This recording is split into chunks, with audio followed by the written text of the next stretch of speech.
Mr Speaker, tēnā koe, tēnā tātou katoa. Our nation is marked by moments that define a generation. There is the generation who paid the ultimate price of citizenship and serving in the C Company 28th Māori Battalion during World War II. The battalion was formed along whakapapa lines, drawing on the enduring connections from common lines of descent. A generation later, during the 1960s, many of our whānau took up the opportunity of a drive to encourage young Māori into skilled trades, building on the strengths of the collective spirit as their foundation for success. So now, a decade into the new century, our whānau are hungry to embrace a new vision. The vision which will be the defining moment for our generation and for their generation. That vision is wānau ora. The Māori Party has welcomed the statement of support from the Prime Minister for a new approach to the way that government works in many communities and in particular Māori families. This new approach will require government agencies to be innovative and to apply greater flexibility in the way that they deliver services. It will require the state to change the way it does business in the provision of services to whānau. Whānau ora is a vision which is born from the history of tangata whenua as entrepreneurs, as people willing to embrace new challenges. Across the globe, tangata whenua have a reputation for being innovative, for taking on new technologies. That spirit of enterprise has now taken on a new edge in the call for whānau ora. Just as the Māori Battalion and the trade training schemes drew their strength from the connections made through common genealogy, so too whānau ora is about the commitment between and across generations based on the shared hopes of whānau. In this House we often bear witness to the pathology of Māori as members of this House talk about the unders and the overs club, the underachieving in education, the overrepresented in justice, the underreported in health, the overrepresented in areas of high deprivation and low income, described as an underclass which successive administrations have overlooked. The drive for wānau ora responds to the poor outcomes experienced in health, education, economic justice and many other layers of our current social infrastructure. But the key determinant of success in this approach is the realisation that in this moment of greatest challenge, there exists an even greater opportunity. An opportunity to rebuild the integrity of whānau by empowering them to determine and take greater control of their lives and well-being. An opportunity to move forward to restore to their whānau their capacity to be self-determining. Mr Speaker, it is for all of these reasons that in the Relationship and Confidence Supply Agreement we signed up to with National, there is a fundamental statement that I think it is timely to remind the House about. The Māori Party seeks significant outcomes in whānau ora through eliminating poverty, advocating for social justice and advancing Māori cultural, economic and community development in the best interests of this nation. That statement was signed in November 2008 and is just as vital now in 2010.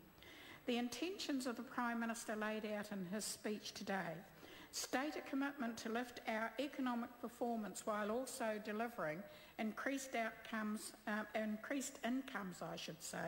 outcome would be great, and better living standards.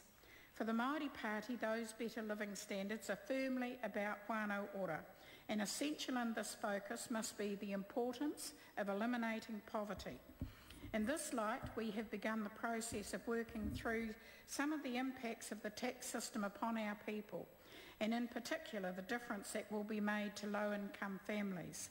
We are adamant that we will leave no stone unturned to ensure that these families are at the very least no worse off, and hopefully in a position to enjoy an improved quality of life. Mr Speaker, we believe that wānau ora is an essential approach towards advancing opportunities and outcomes for families. Ultimately, wānau ora is in the hands of our families. and it is their resilience, determination and courage that will unleash the greatest potential for our nation.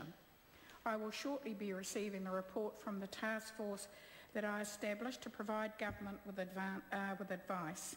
From the feedback that I have received to date, there is enormous excitement right throughout the country about our people's aspirations for themselves and the generations to follow.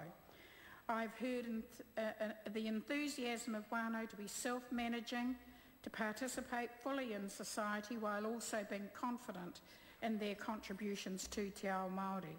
There's been a keen hunger for living in ways which are consistent with ngā kaupapa tuku iho, the values, beliefs, obligations and responsibilities passed down through the centuries. This to me is one of the most profound aspects of transformation. It is, in a sense, a renewing of the promise that our ancestors signed up to in Te Tiriti o Waitangi. The promise that our traditions and our heritage, our cultural assets, would retain their integrity while at the same time enabling us to benefit from the full opportunities of citizenship. And in this light, I want to emphasise that the benefits of whānau ora will indeed benefit all peoples who call New Zealand their home. It is not for Māori to tell other cultures, other peoples, how to achieve outcomes that will measure their success, because we do know that there is a keen interest from many other communities, particularly our Pacifica families, to apply whānau ora to their own situations, and we welcome that. While the vigour for transformation within our whānau is evident, we must not abdicate responsibility within the state apparatus to respond to the high level of optimism that things can be improved.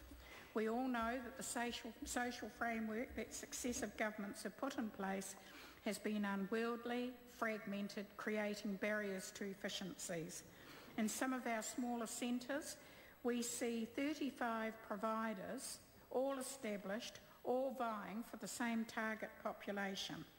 The overlapping contracts, the duplication of efforts have helped to shape the call for simplified funding and reporting structures. The appetite for a new approach is motivated by the call for services which are integrated and comprehensive, which focus on measurable outcomes that will contribute to whānau empowerment. The transformation being pioneered by whānau must be met with a transformative process for government agencies and providers alike. We are hearing about the desire for a fundamental shift in approach to support whānau to become self-determining. It will be demonstrated in a united focus on achieving whānau outcomes, that is specific, measurable differences in the lives of individuals, but importantly noting also the tangible difference made in the lives of collectives. It won't happen tomorrow, but with optimism and with faith we can all be part of an approach which is honest about the challenges that we face, but prepared to stand up and be counted. This is an opportunity to make the change that will not only bring benefits to Māori families, but will add greatly to the nation and to the opportunities for future generations. Whānau ora is quite simply an idea whose time has come. Kia ora.